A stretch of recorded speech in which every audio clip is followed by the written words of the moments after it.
Pjesa e 4 e videove që trajtojnë teoremin e kosinusit. Po paraqitim një situatë problemore, prej një porti P, nisen dy anije. E para udhëton në drejtim të verilindjes, duke shmangur nga bregu i detit nëpërmjet një kendi prej 38 gradë, ndërsa anija e dytë udhëton në drejtim të juglindjes, duke shmangur nga bregu i detit nëpërmjet një kendi prej 41 gradë. Shpejtësia me cilën udhëton anija e parë është V1 e barabartë me 24 km/h, ndërsa shpejtësia e anijes së dytë është 18 km/h.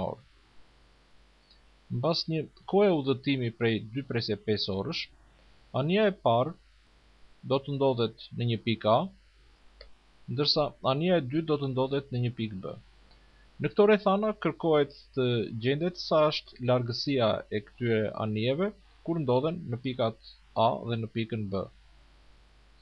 Pra, skematikisht kjo situatë paraqitet nëpërmjet një trekëndshi dhe konkretisht nëpërmjet trekëndshit APB. Do të jetë teorema e kosinusit ajo që do të na ndihmojë në zgjidhjen e këtij problemi, pra në gjetjen e largësisë AB. E shkruar për trekëndshin ton, teorema e kosinusit do të paraqitet në formën AB në katror baras me AP në katror plus BP në katror minus 2 shumëzon AP shumëzim BP shumëzim kosinusin e këndit P. Duhet të njihen elementët e paraqitur në krahun e djathtë për të gjetur më tej atë çfarë kërkohet, pra gjatësinë AB.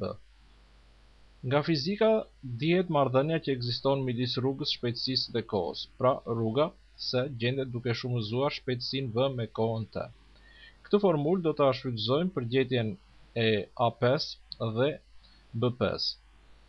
Pra, për gjetjen e A5, ose e thënë ndryshe rrugën që ka përshkruar anija e parë deri në një kohë prej 2 presje 5 orësh, do të shumëzojmë shpejtësinë e anijes së parë, pra 24 km/h, me 2 presje 5 orë, pra me kohën e udhëtimit, dhe do të marrim për gjatësinë të AP-s, gjatësinë prej 60 km.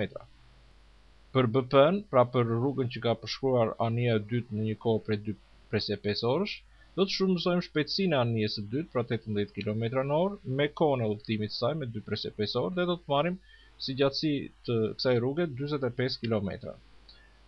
Mbetet të përcaktojmë dhe masën e kendit APB për të gjetur kështu kosinusin e kendit P dhe për të vazhduar në ajo që kërkohet, pra në përcaktimin e gjatësisë AB.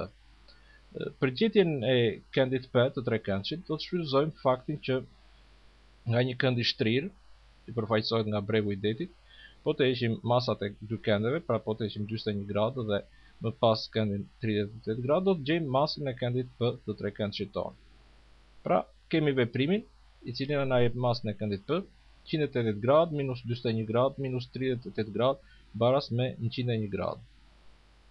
Në këtë mënyrë kemi përcaktuar të gjitha ato elementë të trekëndshit APB që janë të nevojshëm për zbatimin e teoremës së kosinusit. Pra, mjafton të zhvendësojmë tani kufizat që gjenden në anën e djathtë të këtij barazimi dhe do të marrim AB në katror baras me 60 në katror plus 45 në katror minus 2 shumëzon 60 shumëzim 45 shumëzim kosinusin e kendit 101 gradë.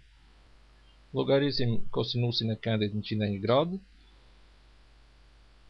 vlera e të cilit del minus 0 presje 19 për të vazhduar dhe me shifrat të tjera. Pra, marrim këtë vlerë të parafruar në dy shifra mbas presjes. Pra, kemi kosinusin e kendit 101 gradë afërsisht të barabartë me minus 0 presje 19, duke zhvendësuar në barazimin e mësipër dhe duke kryer veprimet, do të marrim AB në katror afërsisht të barabartë, afërsi që kushtëzohet nga parafërsia që i dham dhe kosinusit. Pra, AB në katror është e barabartë parafërsisht me 3600 plus 2025 plus 1026. Nga ku AB në katror parafërsisht e barabartë me 6651, AB-ja vetë do të jetë parafërsisht e barabartë me plus minus, pra janë dy vlera për AB-n, rrënjë katrore të 6651-shit, ose plus 81 presje 6 dhe një vlerë tjetër minus 81 presje 6.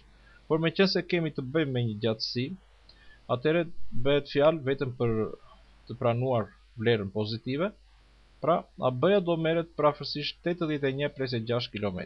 Kështu i kemi dhënë përgjigjet e kërkesës së ushqimit ton. Pra, pasi kanë kryer një udhëtim për një kohë prej 2 presë 5 orësh, anijet tona do të ndodhen 81 presë 6 kilometra larg nga njëra tjetra.